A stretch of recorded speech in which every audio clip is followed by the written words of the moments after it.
ইলেকশনে কে জিতবে এইটা এপিসোড শেষ হইলে বুঝতে পারবেন। আলোচনাটা শুরু করি। জিয়াউর রহমান সাকসেসফুল রাষ্ট্রনায়ক হইতে পারছিলেন কারণ তিনি বাইসা বাইসা সব মালগুলারে দেশ চালানোর দায়িত্ব দিছিলেন। ওনারা যে মেধাতেই সেরা ছিলেন তাই না, রাজনৈতিক পরিপক্কতায় ছিলেন সেরা। তাদের কেউ কেউ খালেদা জিয়ার টাইমেও ছিলেন, যেমন ধরেন সাইফুর রহমান, বি চৌধুরী স্যার, মুশিউর রহমান জাদু মিয়া। আর দুর্ভাগ্যজনকভাবে তারেক রহমানের আশেপাশে জুটছে ধান্দাবাজ, ইতর এবং অপদার্থগুলা। আমি বলি তারেক রহমানের চাকর বাকর, রাজনীতি করতে আসে নাই। আর পাশাপাশি তারেক রহমান রাজনীতি বলতে বুঝিয়েছেন ম্যানেজমেন্ট। আমি প্রমাণ দিয়া বুঝাই দিতেছি। তারেক রহমান দেশে ফেরার আগে শেষ যে মিটিংটা করেছেন ওইখানে কইছিলেন, আমি স্বপ্ন টপ্ন দেখি না, আমি পরিকল্পনা করি। শুনেন, আমাদের মধ্যে অনেকেই বক্তব্যে বলেন আমরা এই স্বপ্ন দেখছি, আমরা সেই স্বপ্ন দেখছি। আমি ভাই স্বপ্ন টপ্নের মধ্যে নাই, আমি কোনো স্বপ্নের মধ্যে নেই। আমরা আছি পরিকল্পনার মধ্যে, আমরা পরিকল্পনা করব। শুনেছেন, মানে উনি স্বপ্নের কথা বলবেন না, উনি প্ল্যানিং এর কথা বলবেন। Planning, I have a plan. উনি তো তাইলে রাজনীতি করতেছেন না, উনি করতেছেন ম্যানেজমেন্ট, অ্যাডমিনিস্ট্রেশন। যে রাজনীতি শুধু বলে যে ভাত দেব, কাপড় দেব, চাকরি দেব, এটা অ্যাডমিনিস্ট্রেশন। রাজনীতি তখন শুরু হয় যখন প্রশ্ন ওঠে ওই ভাতের মালিককে, এই কাজের শর্তকে ঠিক করে, এই কাপড়ের দামের উপরে কার নিয়ন্ত্রণ, আমি মুক্তভাবে সিদ্ধান্ত নিতে পারতেছি কিনা, আমি আজাদ কিনা, এই কাপড়ের দামের উপরে কার নিয়ন্ত্রণ, আমি কথা বলতে পারবো কিনা, আমাকে কেউ গুম করে দেবে কিনা, আমার সভা সমাবেশের অধিকার থাকবে কিনা। শুধু জিনিস দেওয়ার প্রতিশ্রুতি দিলে মানুষ ভোক্তা হয়, রাজনীতি মানুষকে নাগরিক বানায়। রাজনীতির কাজ জনগোষ্ঠীকে নাগরিক বানানো, সার্ভিসের ভোক্তা বানানো না। মানুষের পেটে ভাত ছিল না জন্য দেশের মানুষ রক্ত দিয়ে হাসিনাকে হটায় নাই। তারেক রহমান রাজনীতি করতেছেন না, মানুষকে ডিপলিটিসাইজ করতেছেন। ভাত কাপড় কাজ, এই তিনটা জিনিস হচ্ছে রাজনীতি শুরু হওয়ার শূন্য বিন্দু। মানে এখান থেকে রাজনীতি শুরু হয়, এটা না থাকলে রাজনীতি শুরু হয় না। কিন্তু এইখানে থেমে গেলে কি হয় জানেন, মানুষ নাগরিক থাকে না, মানুষ বেনিফিশিয়ার হয়ে যায়, ভোক্তা হয়ে যায়, কার্ডধারী হয়ে যায়, নাম্বার হয়ে যায়। আর ওই ভোক্তা প্রশ্ন করে না, ভোক্তা অপেক্ষা করে। কিন্তু মানুষ রাজনীতি করে অপেক্ষা করার জন্য না, মানুষ রাজনীতি করে স্বপ্ন দেখার জন্য। হ্যাঁ, স্বপ্ন, এই শব্দটা তারেক রহমান ভয় পায়। উনি স্বপ্ন দেখতে চান না। স্বপ্ন মানে পোস্টার না, স্বপ্ন মানে স্লোগান না, স্বপ্ন মানে আমি কেমন মানুষ হয়ে বাঁচবো সেটা স্বপ্ন।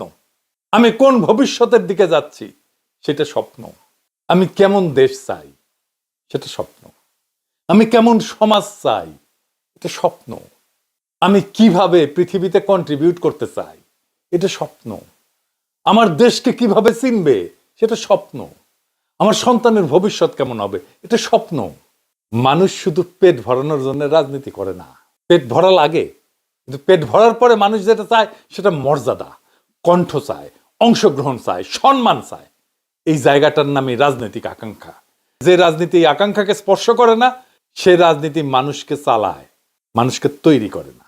এই যে পাইয়া দেওয়ার রাজনীতি, পেট ভরানোর রাজনীতি, ভাত খাওয়ানোর রাজনীতি, এটা কেন বিপজ্জনক জানেন?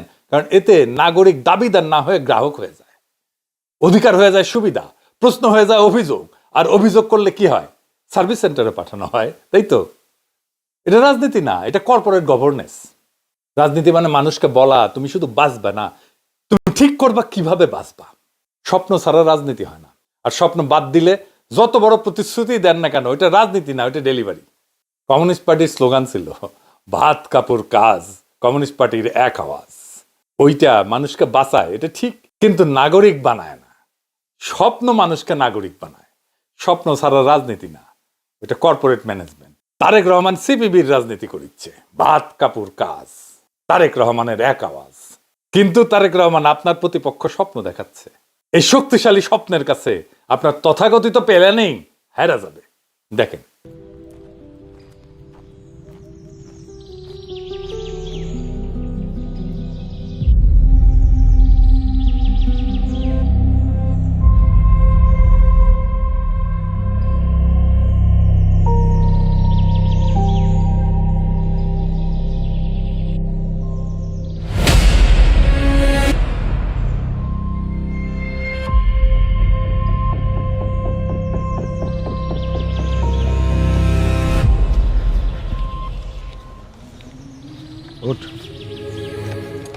কি ভাবছেন টিস করবো? সেই দিন আর নাই। বাংলাদেশের আইন শৃঙ্খলা এত উন্নত যে এসব করার কথা কেউ চিন্তা করে।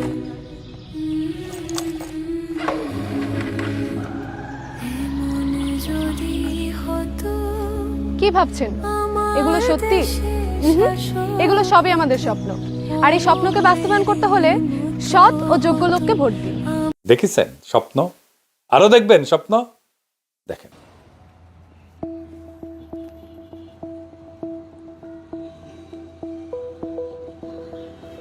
কিরে কই যাবি? স্যার পঞ্চগড় যাব।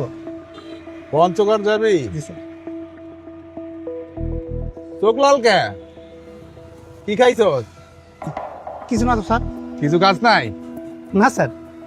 আয় নিচে নাম, নিচে নাম। স্যার সত্যি কিছু কথা আছে তোর লাগে, নিচে আম। আরে ভয় পাইস না, নিচে নাম। আয় আপর। হ্যাঁ নাই স্যার সত্যি কইতেছি কিচ্ছু খাই নাই।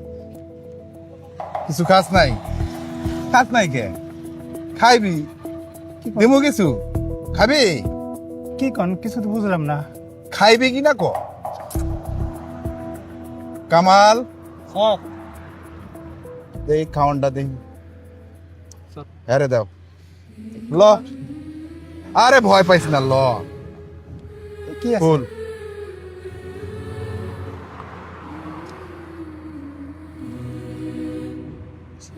স্যার তো আমার পরিবার দিছিল রাস্তায় খাওয়ানোর লেগা।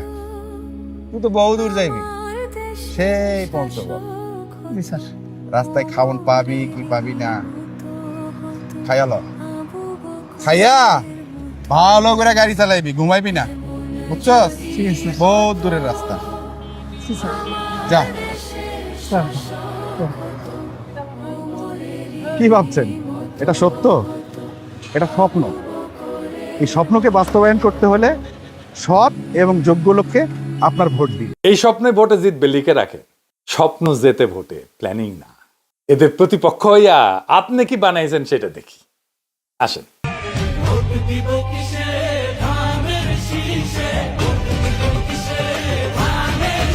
দেখি যাও এর মধ্যে কি আছে? রাজনীতি আছে, স্বপ্ন আছে, কল্পনা আছে, দেশ আছে, মানুষ আছে? নাই। খেমটা নাচ ছাড়া কিছু নাই, কোনো রাজনীতি নাই। কেন ধানের শেষে ভোট দিবি? মানে ভোট দিলে খেমটা নাচ দেখাবে নিত্যদিন, তাই? তফাৎটা দেখেছেন তো? আপনার এই খেমটা নাচ তারেক রহমান আপনার হারায় দেবে। ওইটা তো হাসিনার জয় বাংলা জিতবে, আবার নৌকার নকল। নকল ছাড়া আর কিছু পারেন না। দেখেন।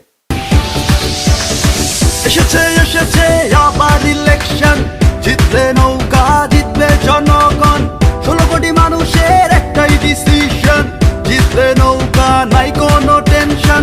এসেছে এসেছে আবার ইলেকশন, জিতবে নৌকা জিতবে জনগণ। হাসিনারটা অনেক নান্দনিক আছিল, আপনারটা তাও না।